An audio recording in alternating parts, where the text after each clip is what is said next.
Welcome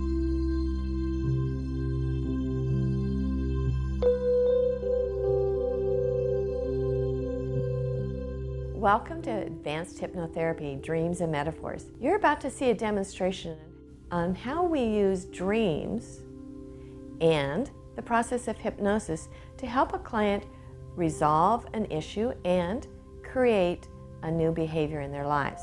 So pay attention as we move through the dreams and we dissect a dream. We talk to all the different characters in the dream, and then we take that observation of the dream, apply it to the client's current life, and then looking at any possible opportunities for change for the client, and then create an imagery through hypnosis to help anchor in a new behavior. Well, hi, Jake. Hi, Linda. Thanks for coming and participating here in this exercise. We had a discussion just the other day about dreams, and you had said that you'd been having some interesting ones. I have, yeah, and I was curious to see what they meant, or if there was a meaning. Okay, okay. So can you tell me a little bit about the dreams? Yeah, I took some notes on them. Fabulous. After I woke up, and they were on 2 subsequent nights. But there seemed to be sort of a similar theme, and I guess that's why it caught my attention. So, okay. The first night, I had parked my mom's car. She has a little Prius, a silver Prius, and I had put it in a parking lot, and I had left for a few minutes, and then when I returned, I must have forgotten to put the parking brake on, and so the car had rolled, and it had hit another parked car and a motorcycle. Both which were parked. No one was hurt. Somehow the car I hit was gone. So I saw the car was there, and then sort of just how dreams go, you know, it suddenly wasn't there. Okay. Or very relevant, I guess, is how it felt. Mm-hmm. Nobody was hurt. So that was really good, but the owners of the motorcycle were there, and they were expecting compensation. So there were a number of them, and they were all wearing orange. I remember that. It was kind of like the Harley colors, and But they were wearing orange as in?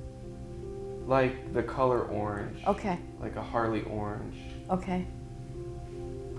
And then that same color showed up in another dream. I guess that's why I mentioned it. Okay.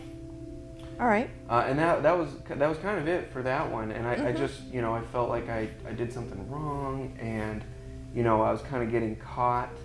I wasn't trying to run from the responsibility of it, but it was definitely an uncomfortable situation to come back and see that something bad had happened and that I was responsible for it. And then, you know, a lot of sort of anxiety around how this situation would end up being resolved. Okay. Mm-hmm. Okay.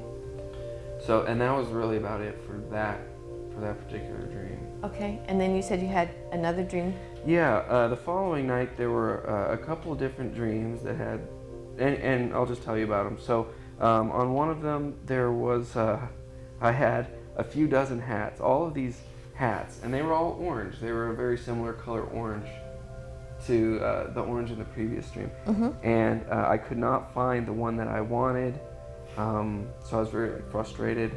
I tried to trade with somebody who had the hat that I wanted, and they said no. You know, they were very sure that they weren't gonna, you know, help me out or trade with me. And so I guess, I don't know, the feeling surrounding that was perhaps a little bit of discouragement. Mm-hmm. And then the next one was interesting. So I went to a theater, and I was theater hopping. So I was like, I paid once, and when I finished the first movie, I just like left that theater and went into another theater without paying for the additional movie.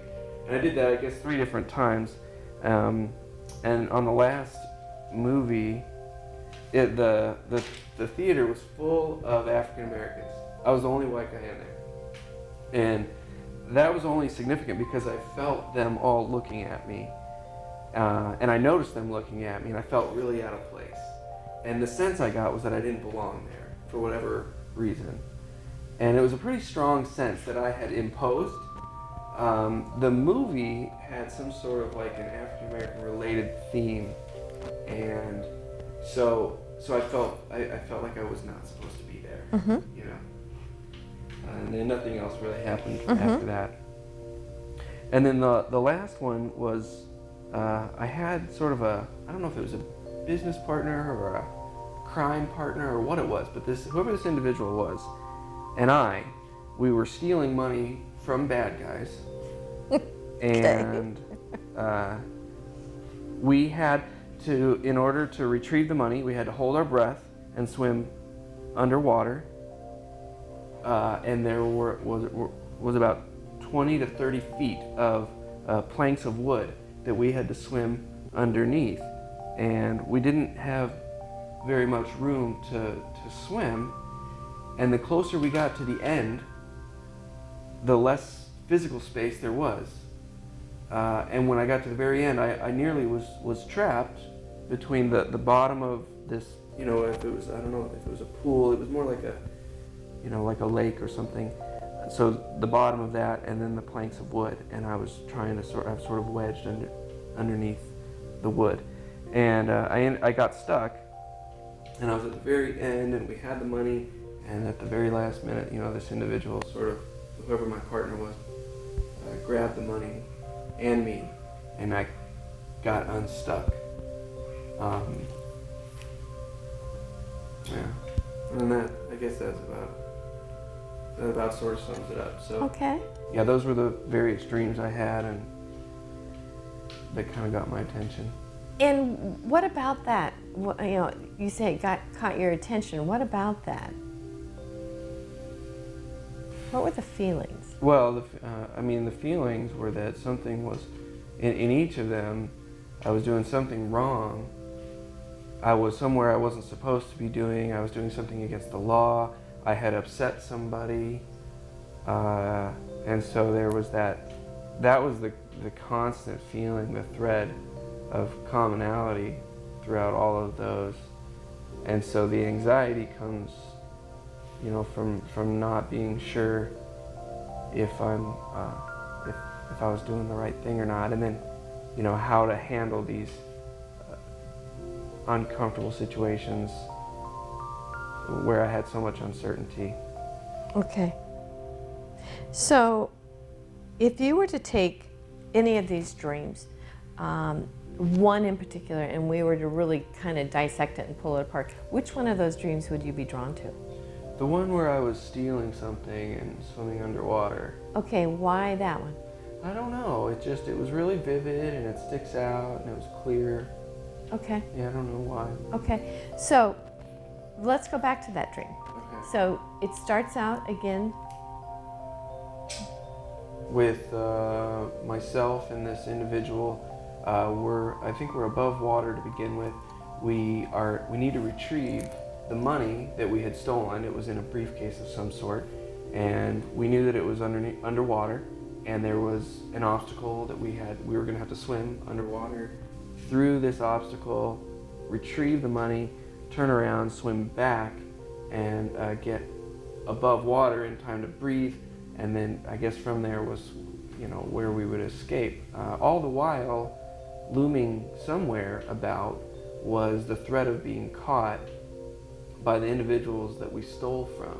Okay. I don't know if it was one or many, but anyways, whoever we had stolen from was somewhere near. And so even when we were underwater, I could sense that they were above water, you know, on the dock, or yeah, it was kind of like a dock, I suppose.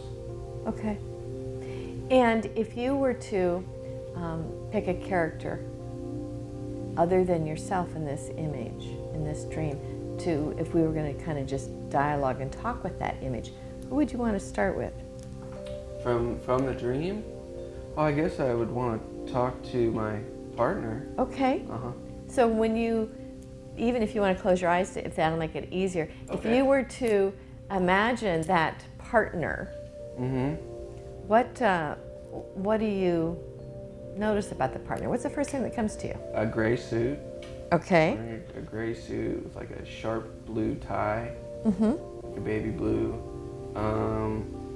It's a dude, got blonde hair, and he looks kind of like Matthew McConaughey. Okay. McConaughey. Okay. Whatever. Yeah. Yeah. That's what I noticed about him Okay. physically. So, if you were to talk to him Mm.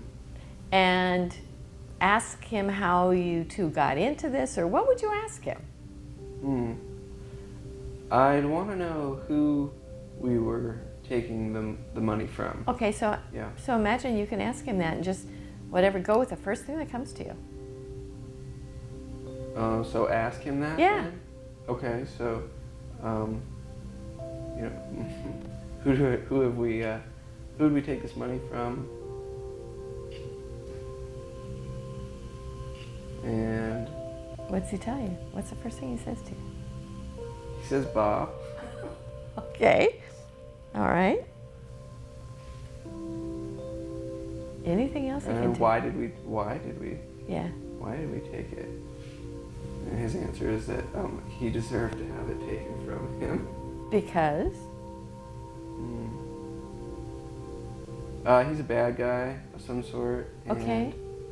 I guess he came upon the money illegitimately himself. So we've taken it upon ourselves to seek justice. Okay. And why did you choose to take that upon yourselves? So the dude that came upon the money illegitimately was somewhat protected by laws or loopholes that made it so that the red tape would really sort of protect him indefinitely, perhaps forever. And so rather than waiting on the government to do a crappy job, we just jumped in and sort of sought justice on our own terms. Okay. Mhm. And so anything else this other character, your partner, wants you to know about this adventure you're about to go on? Well, it's not going to put this other individual in any kind of a bad spot. I guess, he wants me to feel, that it's okay. We're doing the right thing here. Okay. Mm-hmm. Okay. Okay. Anything else? No. Okay. Mm-mm. Okay, so let's imagine that there's other characters, so to speak, in this dream. You've got the money. You mentioned the wood or the obstacle you have to swim under. Mm-hmm. So let's assume that you can communicate with these different objects. Okay. And they could tell you absolutely anything. So which one do you want to pick next? Well, the wood, I suppose. Okay. Yeah. And what about the wood? I mean, I'd like to know, what the deal is here, and it almost. I can recall feeling like, the wood had it out for me a little bit. Oh. And as though it chose to make it increasingly difficult for me to escape. Wow. So in the beginning of this swim, it was sort of spacious enough that there wasn't reason for concern, and the closer I came to the completion of the task, the tighter, the more narrow this available space became. Okay. So I would want to know why it was that there was an increasing difficulty.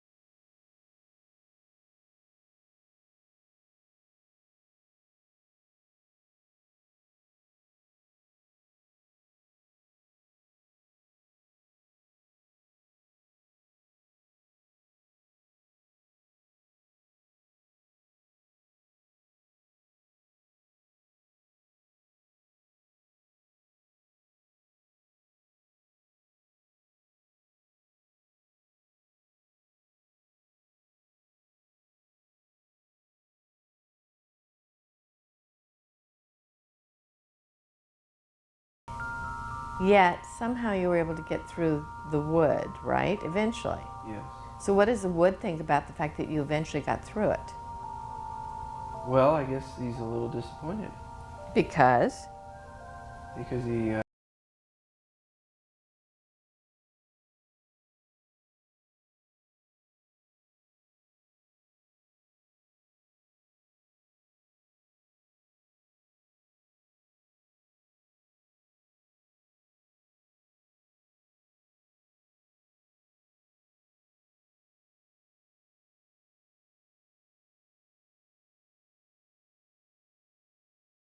Okay. But he's quite certain that it was not, and kind of wished that I had learned a different lesson from it. What would be the lesson he would like you to have learned? That I guess that it wasn't my role to try to make right this Okay. wrong. Okay.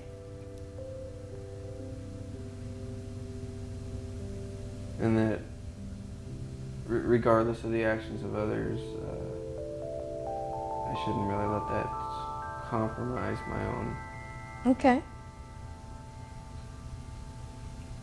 morals, I guess, or the values or the principles that I claim to live by.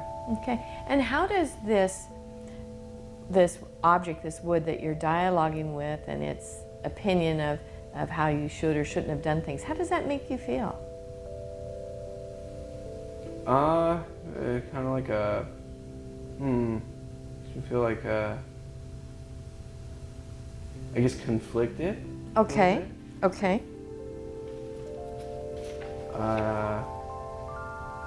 And I tend to feel or sense that it's right, that it's correct.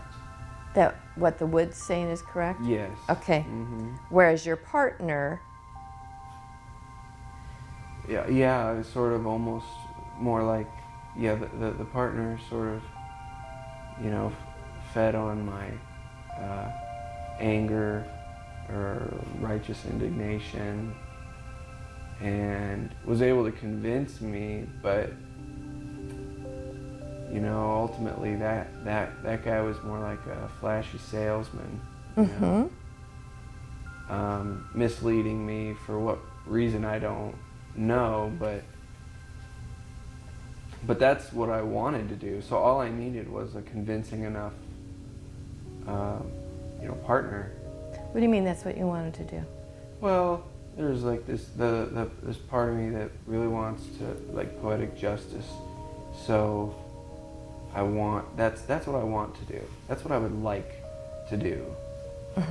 To make a point, to prove something, to get back at somebody, to punish somebody. Okay. To sort of take matters into my own hands, because it seems like the universe or the law or whatever is not going to do a sufficient enough job. But the wood, I guess, was a much more reasonable, sort of peaceful,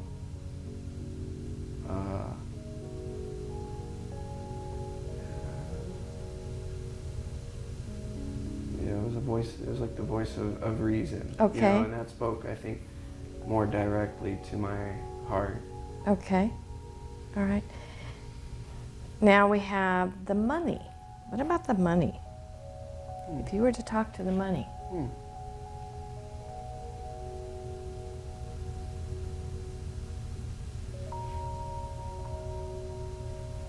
Well, it's just saying that it's like, hey, I'm not yours to take, and it's not really any of your business who I'm with. It's just significant that I don't belong with you. How's that make you feel?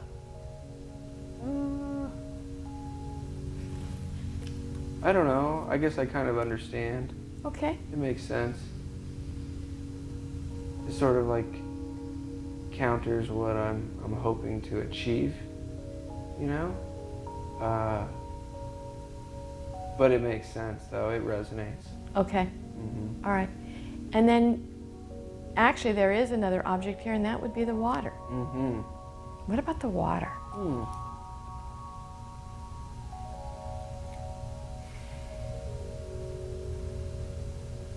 That's interesting. I mean, the water actually doesn't seem to care, like one way or another. Okay. Although it does seem like somewhat of like a loving and neutral presence. Okay. Just sort of like wanting the best for me, Okay. for everyone, for Okay. all. Yeah. Okay. Okay. Anything else that's coming into your awareness from this dream?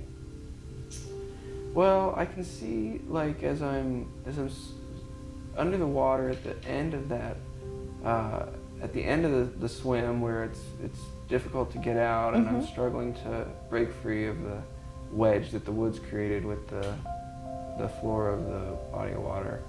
I can look up and I can see that there's somebody standing on a dock, and I can't tell who it is. It's a male figure. It's a gray suit, so I think it's my partner. And he's just standing there. Huh.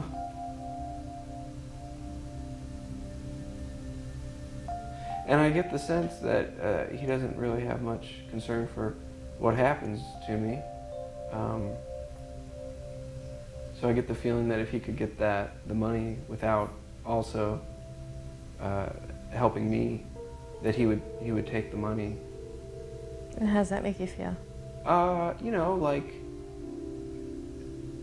like he's kind of lame, kind of, yeah, selfish. He's selfish and self-centered, and makes me feel almost like I kind of asked for it because I was, you know, I guess at some level I knew that this was probably not the right thing to do from the get-go, and I followed this guy's suggestions. You know, I just wanted an excuse to be able to go through with it, so I did. He gave me that excuse, and then, in the end, sort of realizing, I guess the deeper truth about that relationship, you know, that I had with the partner.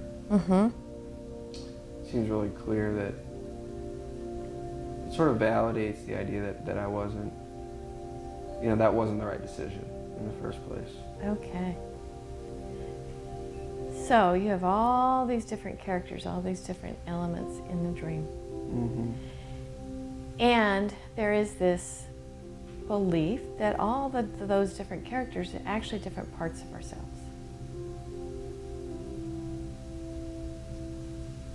Yeah, that makes sense.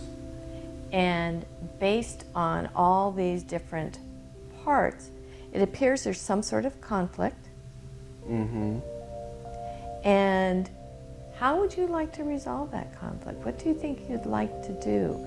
If you were to carry this dream on to another level, what would you like to do? Oh, well, gosh. I suppose it'd be cool to, I don't know, I mean, if possible, I'd like to just put that money back. Okay. You know, wherever I found it. Okay. So, yeah, I'd like to just put the money back. And I don't really want to have any contact with the partner necessarily. Okay. I don't really feel like any anger towards him. I just, don't think he's really all that cool or, all that good of a person to have in my life. Seems fairly toxic, I guess. And so Okay. it'd be nice just to leave that alone and walk away from it, Okay. that relationship. Okay. I'd love it if the wood weren't there at all. Okay. And so I could just swim around. Okay. because the water feels pretty good and light without that wood. Okay, good.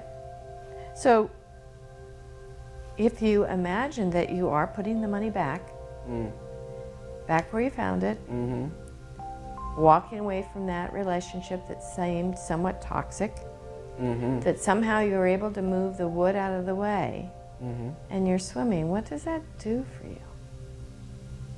I mean, it's really like light and free and happy and liberating. I mean, it's very joyful. Okay, wonderful. Anything else when you examine this dream and all the different parts and the characters and you look at your current life, is there anything about this that you can connect?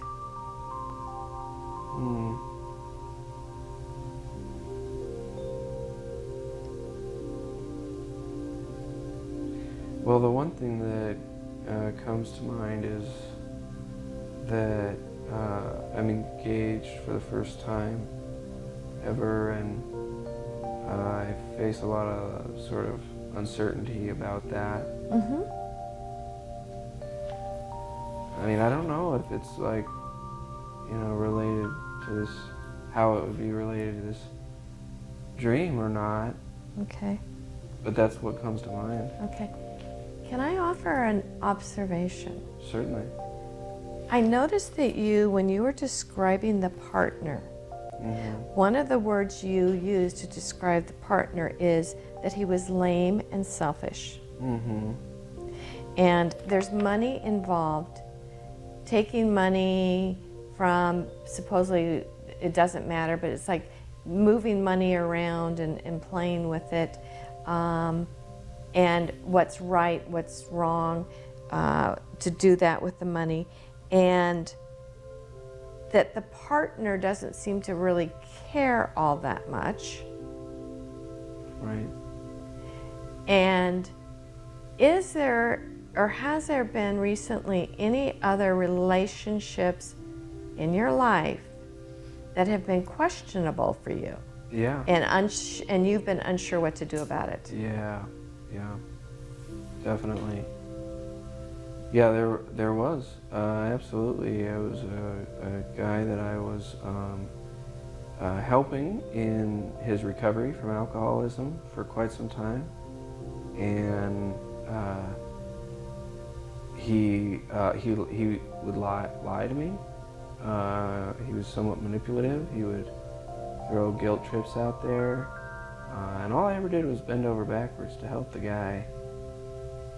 And it was really disappointing, and I kind of held on to that relationship for as long as I could, or I guess as long as I thought, because I wanted to try to, be there for him and do the right thing, type of a thing. But I think it was shortly after this dream that I severed that relationship. Okay. And I felt a tremendous weight lifted off my shoulders as a result. I had physical pain, in fact, manifesting in various parts of my body that began to be relieved the minute that I decided to just sever that tie. I hadn't even actually done anything besides make a decision, and I began to feel better. And then I called the guy and let him know that I didn't think this was going to be a worthwhile venture together, and I ran into him about a week later, and at which time, he had lots of anger and resentment towards me, and he he sort of threw that on me with a little bit of sort of a guilt trip, I guess you could say. And I remember feeling that physical pain return almost immediately. I mean, within an hour of this interaction with him.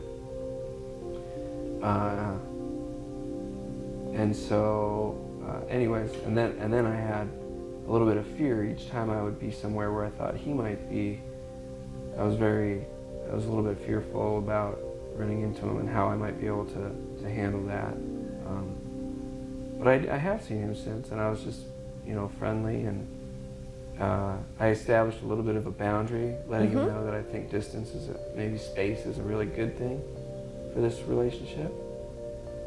And so I guess that's, I still see him, but it's Right. not it's not as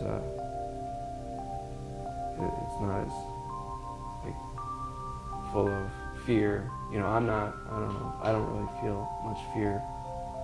A little discomfort though, because it's Okay. awkward. It's Okay. a little awkward. Okay. Any other relationships that, again, even where there might be money involved or anything else like that? Oh, yeah, totally. Wow. Yeah, I have this business partnership with somebody, and they sort of asked me to lie on my taxes for themselves, for their own benefit, so that they don't have to claim as much on their income. And that made me really uncomfortable, and I wrestled with that, and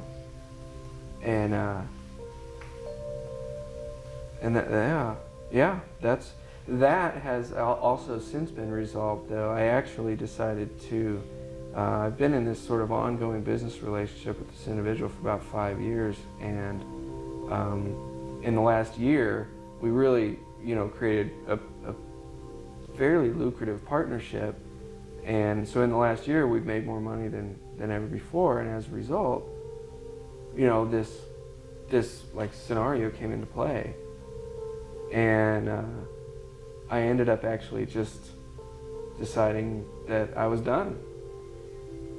And it wasn't entirely based on that, the money thing, but that was sort of one of the factors. So I've actually since sort of begun the process of ending that relationship, and everything ended very, very calmly between the two of us. Fabulous. It was, yeah, it really was good. And so that's been sort of smooth, and there's been like this big air of relief and in my life since that happened. Fabulous. Totally. And did that happen anywhere near the same time as these dreams? It had to have been right around the same time. Yeah, it was definitely. Yeah, it was. It was all around that same time. And I don't think I can't recall having any similar dreams since then. But yeah, it was very similar because the guy in my life was kind of trying to have me do something that wasn't quite right for his benefit, and he didn't really care about how that affected me. Much like the partner in the dream, and actually what I did in real life was what I said I wouldn't mind doing in the dream, which was to just sever the tie and just kind of walk away, and I didn't feel like there was any blame that I needed to place or serious conversations I needed to have. I just needed to sort of just go my own way, and in so doing, there's it leaves me to where it's very easy to be honest on my taxes, and if that ends up, affecting him, then so be it. That's just, and that's okay. And there's no longer any potential, damage that can come to a business relationship to me as a result. And I think that was part of what, I was fearful of angering him. Even though this was something that was just clearly dishonest in my opinion, and perhaps it's good for him in sort of a cheap, sort of conniving way, but it could be damaging to myself, and I didn't want to anger him and risk hurting the business relationship. So by ending that business relationship, essentially, there's no more risk. And so now, when I file the taxes and I put on there that I, paid this individual this much money, then that's for him to figure out. Okay. And that's okay. Yeah. So I'm going to guess that there was a time where you were in a dilemma. You didn't know what to do about the gentleman you were sponsoring. You didn't know what to do about your partner. And here your dreams were really trying to help you work through that. I think so. I never would have put, I never would have sort of linked all that together. But it makes a lot of sense now, now that you're saying that. And it's interesting because that feeling that I described when the wood was gone and the partnership was over and the money was back where it belonged, being in the water with just like a freedom and a joy and a happiness and a lightness about it is very much how it has felt to walk away from these two toxic relationships and situations, And so, yeah, that's really neat. That makes a lot of sense. And what does that feel like for you, knowing that you took those actions and that your dreams were actually kind of guiding you in the process? I guess it makes me feel like it's kind of, it's very affirming, I think. And it also makes me, I guess, a little bit more curious about my dreams and what they're revealing about my life and my struggles, because if I had known this early on, perhaps that would have been a tool I could have used as an indicator to something that's obviously, really important and worth my attention. And it could have perhaps offered clues to the resolution, And fortunately, I found the resolution. So, whether or not, the dreams are needed, it seems like having an awareness about that, and had I had, it's just another tool. It could be another tool in helping to guide me on my path to happiness, or in this case liberation from a couple of toxic relationships. Okay, wonderful.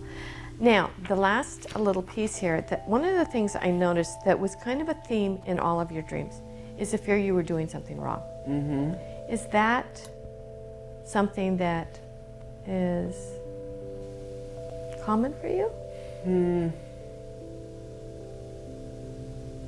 Well, I don't know. I don't know how common it is in general.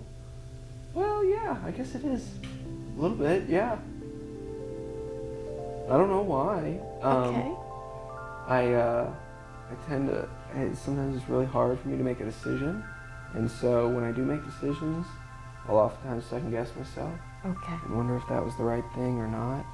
And because I have that uncertainty, I'm curious or anxious about whether or not,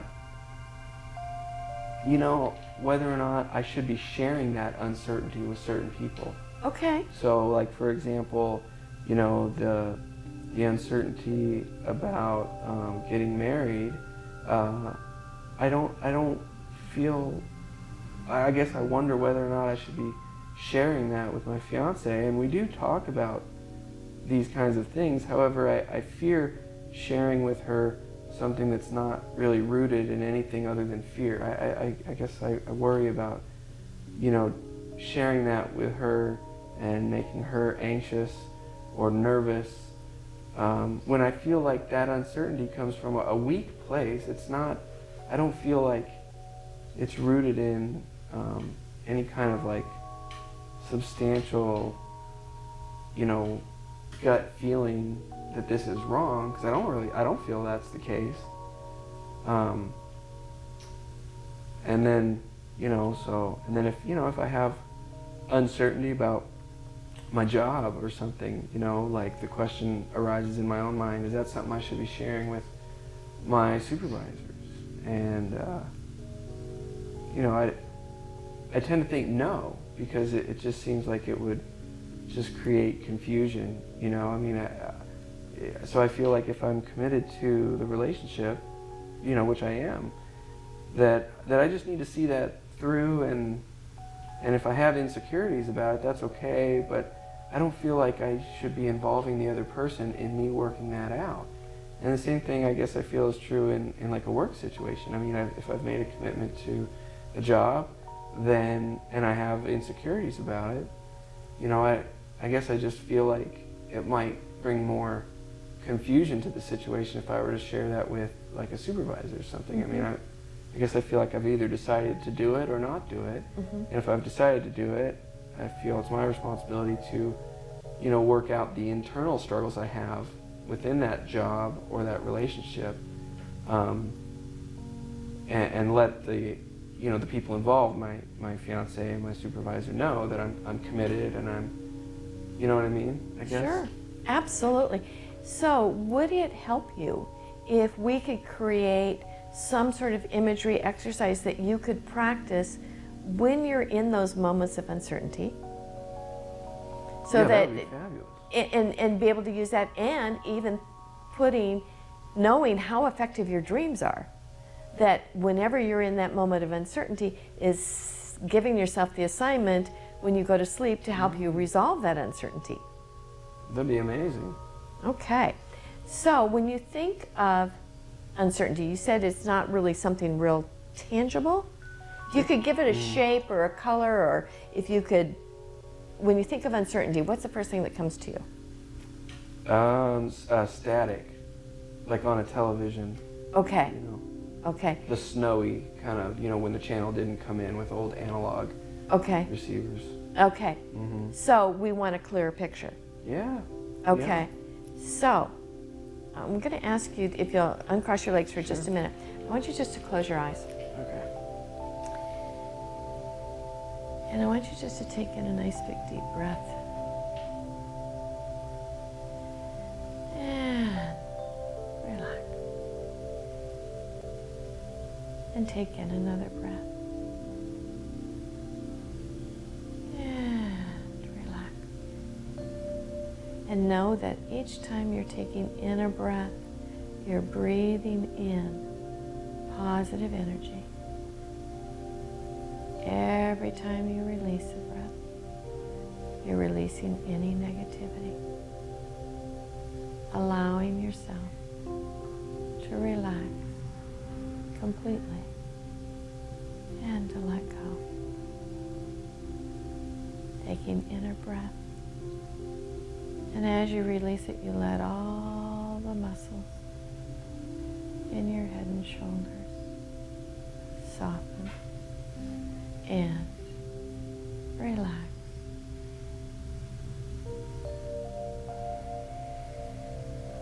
Good. And now with another deep breath in, as you release it, you let all the muscles in your arm relax and let go,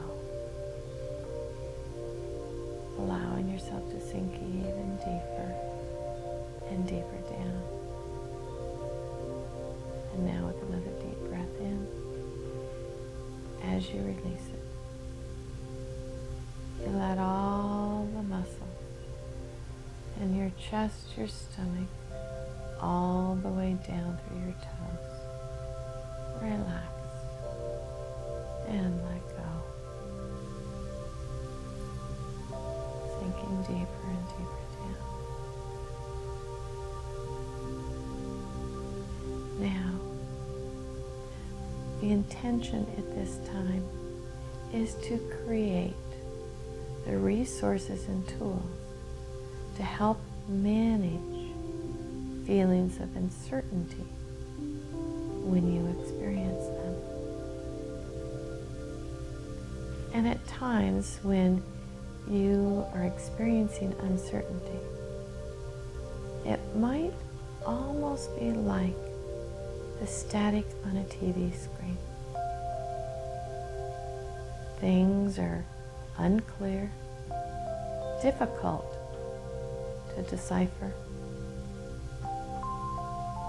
And during that time of uncertainty, it can be uncomfortable. And yet what I want you to notice is that you have within you the control to manage the uncertainty. Almost as if you have an internal remote control that when you want to change the channel on the television screen, you take your remote control and you're able to manage the screen. And so I want you to imagine that you have that internal control system to manage the static in a way that's for your highest good. And that you can use that internal control system anytime you choose. And when you connect with that internal control system, there's a feeling of joy. There's a feeling that things are working out. It might even seem as though there's a loving, neutral presence all around you, guiding you.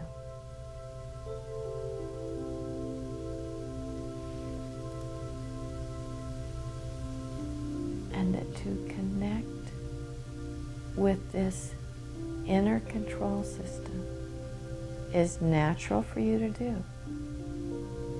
And I'm going to ask your subconscious now to give you an image or a feeling, something to remind you that whenever you're experiencing uncertainty,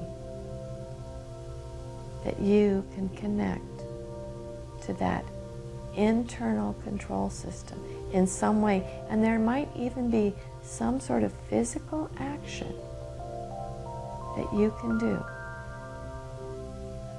to remind you that you now have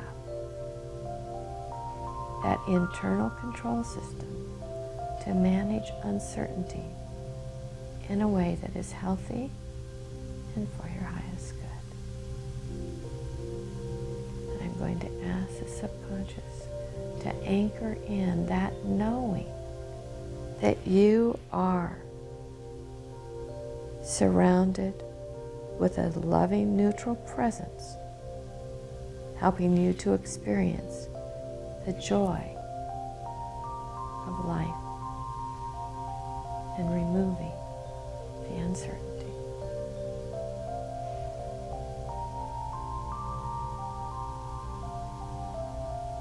I'm going to ask the subconscious that over the next few days during dreaming or any other time that is beneficial and harmonious to your well-being, I'm going to ask the subconscious to continue to reinforce and integrate all that's been learned in our experiences here today, helping you to feel more confident in the decisions you're making and trusting that inner knowing to manage any uncertainty. In just a moment, I'm going to invite you to return from your experience. As you return, you'll bring back with you everything, able to recall it easily, as feelings returning to your fingers and toes, all energies in complete alliance, etheric body closed, feeling more aware, more alert, realizing anything that used to bother you in the past has been removed, released, and resolved, able to see more clearly all the things you need to see. Your eyes feel as though they've been bathed in cool, clear water. 5, recognizing you truly manage uncertainty with grace and confidence and joy. Eyes open, fully present.